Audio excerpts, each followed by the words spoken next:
সর্বশেষ যে লোকটা জান্নাতে যাবে তাকে আল্লাহ তাআলা জাহান্নামের আগুনে পোড়াতে পোড়াতে ছাই বানিয়ে ফেলবে। আল্লাহ বলবেন, জিব্রাইল যাও একটু দেখো, একটা মাত্র সেজদা দিয়েছে আমাকে, এরকম কাউরে পাওয়া যায় কিনা। বাটি চালান দিয়ে দেখো পাওয়া যায় কিনা। খুঁজে খুঁজে কাউরে পাবে না। আল্লাহ বললেন আবার দেখো, খুঁজে খুঁজে একজনকে পাবে। সামান্য ইমানের ছিটে ফোঁটা তার অন্তরে ছিল।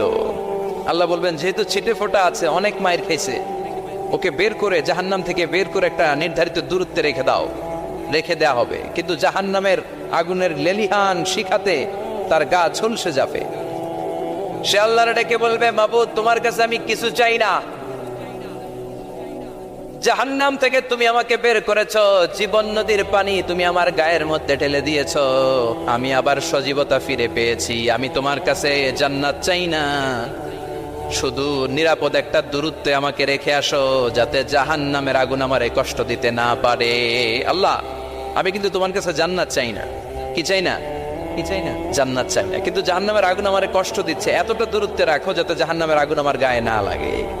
আল্লাহ বললেন, ওকে রাখবো, কিন্তু আমার সাথে একটা কন্ট্রাক্টে যেতে হবে, যে এটা তোমাকে দিলে তুমি আর নতুন করে কিছু চাবা না। সে বলবে আমি রাজি, কন্ট্রাক্ট হয়ে যাবে। আল্লাহ জিব্রাইলকে বলবেন, যাও এমন দূরত্বে রাখো যাতে জাহান্নামের আগুন ওরে কষ্ট না দেয়। রেখে আসা হবে। অনেক দিন সে ওখানে আনন্দে থাকবে, আল্লাহ শুকরিয়া করবে। সে মনে মনে বলবে, বেঁচে গিয়েছি, আমি বেঁচে গিয়েছি, জীবনে আর কিছু চাই না, জাহান্নাম থেকে আমি বেঁচে গিয়েছি।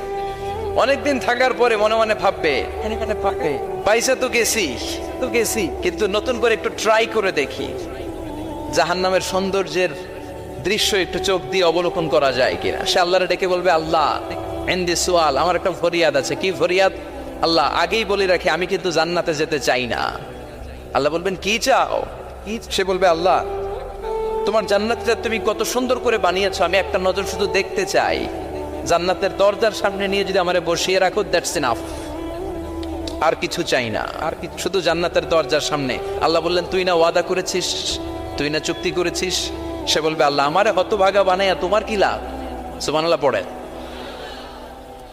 আমারে তুমি হতভাগা বানিও না। আল্লাহ বলে, ঠিক আছে, আবার সিগনেচার কর যে জান্নাতের দরজার সামনে বসিয়ে দিলে আর কিছু চাবি না।